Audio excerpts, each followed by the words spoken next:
ధనియా tomato soup. So మరి దీనికి కావాల్సిన ఇంగ్రీడియంట్స్ ఏంటో చూసేయండి. ఉప్పు తగినంత, మిరియాల పొడి 1/2 టీ స్పూన్, కొత్తిమీర కొద్దిగా, corn flour 1 tablespoon, tomato paste 1 cup, ధనియాలు 2 టీ స్పూన్లు. ముందుగా ధనియాలు వేయించుకోవాలి. ఓకే. అది కూడా నూనె లేకుండా. ఓ సో టొమాటో సూప్ అనేది అందరికీ తెలిసిందే. మనం చేసే దాంట్లో స్పెషల్ ధనియా ఫ్లేవర్లో వస్తుంది. ఓకే. సో మీరు అన్నట్టుగా మన ఇండియన్ ఫ్లేవర్ లాగా ఉంటుంది అని అన్నారు కదా. అవునండి. ఒక్క ధనియా వల్లేనా ఆ ఫ్లేవర్ వచ్చేది? ఇంకేమైనా ఇంగ్రీడియంట్స్ కలుస్తాయి అంటారు? ధనియా ఒకటే వేస్తున్నాం. అలాగే అంటే ఇక్కడ 2 రకాలుగా యూజ్ చేస్తున్నాం. డ్రై ధనియా అంటారు కదా, ఇది ధనియా గింజలు. అలాగే కొత్తిమీర కూడా వాడుతున్నాం. ఓ 2 రకాలుగాను ధనియా ఫ్లేవర్ కనిపిస్తుంది. సో ఇప్పుడు దీంట్లో వాటర్ యాడ్ చేసుకోవాలి. ఓకే. సో ఇక్కడ మనకి మామూలుగా మనం వెజిటేబుల్ స్టాక్ తీసుకుంటాం కదా, సో ఇక్కడ ధనియాలను మనం బాగా మరగబెట్టి ఆ వాటర్ తీసుకుంటున్నాం. ఓకే. ధనియా ఫ్లేవర్ కలిసిన వాటర్ ని ఎక్స్ట్రాక్ట్ చేసుకుంటున్నాం. ఓకే. ఓకే, ఇది కాస్త మరగాలండి. ఈ నీళ్ళ క్వాంటిటీ ఎలాగ తెలుస్తుంది మనకి, ఎంత సూప్ కావాలి అన్న దాన్ని బట్టి? ఇక్కడ మనకు 2 కప్పులు వస్తుంది. 2 కప్పులు. ఓకే అండి. మరగొచ్చేసిందండి, సరిపోతుందా? సో కొంచెం వాటర్ కలర్ కూడా చేంజ్ అయింది కదా. అవును. సో ఇప్పుడు దీన్ని మనం వేరే ప్యాన్ లోకి వడగట్టేసుకుందాం. ఓకే. ఇందులోకేనా? అవునండి.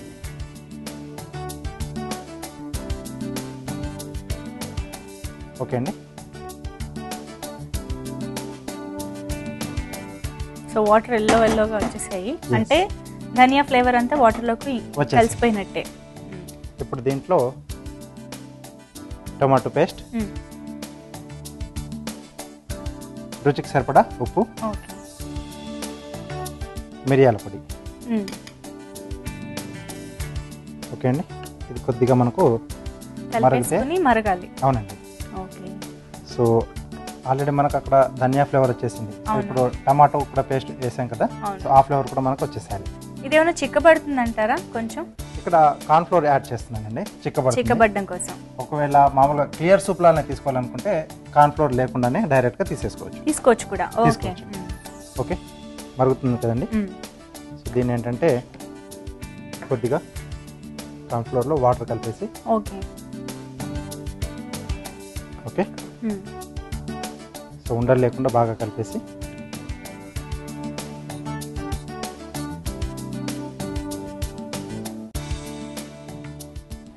కొంచెం వేస్తేనే సరిపోయిందండి, చిక్కగా అయిపోయింది. సో మనకు క్వాంటిటీ ఎలా కావాలో చూసుకొని. ఓకే అండి, ఈ చిక్కదనం సరిపోతుంది. చాలా మంచి స్మెల్ వస్తుందండి. మామూలుగానే టొమాటో సూప్ స్మెల్ చాలా బాగుంటుంది, దానికి తోడు ధనియా వచ్చేసరికి చాలా బాగుంది. అండ్ చూడ్డానికి కూడా తెలిసిపోతుంది కదా, చాలా బాగుంటుందని. ఓకే అండి, బౌల్ ఇస్తారా? ధనియా టొమాటో సూప్ త్వరగానే అయిపోయిందండి. మన కార్వింగ్ చేసుకునే టైం కూడా ఇవ్వలేదు ఇది. సో కార్వింగ్ కూడా ఫాస్ట్ గా అయితే చూపిస్తాను. అవునా? ఓకే. ఓకే, చివరిగా హరా ధనియా అంటారు కదా, కొత్తిమీర. ఓకే అండి, ధనియా tomato soup ready. Okay. So వేడివేడిగా సూప్ రెడీగా ఉందండి. రాజు గారు, మీరు త్వరగా చేసేస్తే నేను ఇంతే వేడిగా తాగేస్తాను. తప్పకుండా. ఓకే. సో ఏం చేసి చూపించబోతున్నారు ఈరోజు కార్వింగ్ లో? సో ఇక్కడ బ్రింజాల్తో చేస్తున్నాను.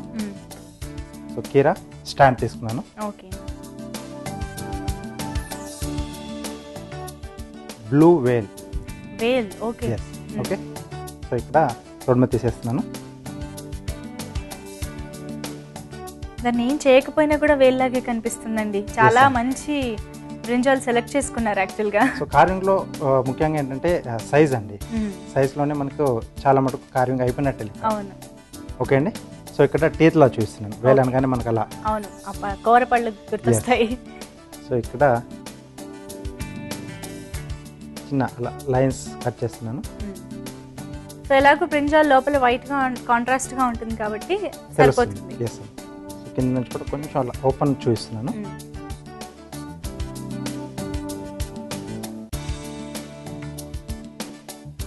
పిన్స్ పెట్టడానికి సైడ్ లో స్లిట్ ఇస్తున్నాను రెండు వైపులా.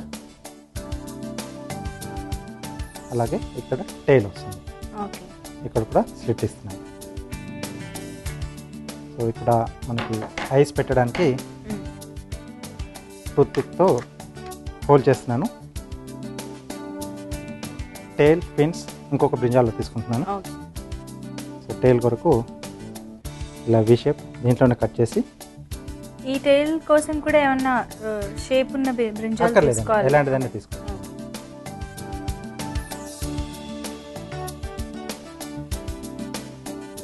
ఓకే, సో అలాగే ఫిన్స్ కొరకు ఇలా కొంచెం వి షేప్లో అంటే ట్రయాంగిల్ షేప్లో ఉన్నాయి 2 పీసులు కట్ చేసుకోవాలి. ఇలా ఇటువైపు నుండి కూడా ఇంకోటి వస్తుంది. సో ఇవన్నీ కూడా ఇప్పుడు మనం ఇక్కడ యాడ్ చేసేస్తున్నాం.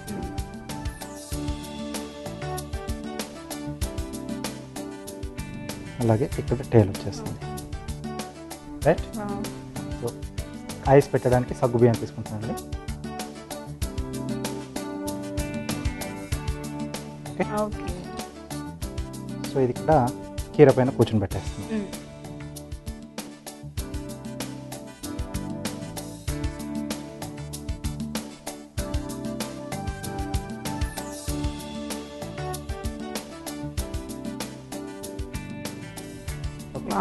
Soup ready. చాలా లైవ్లీగా ఉందండి. వేల్, బ్లూ వేల్ కదండి? ఎస్ అండి. సో వేడి వేడిగా ధనియా టొమాటో సూప్ కూడా రెడీగా ఉంది.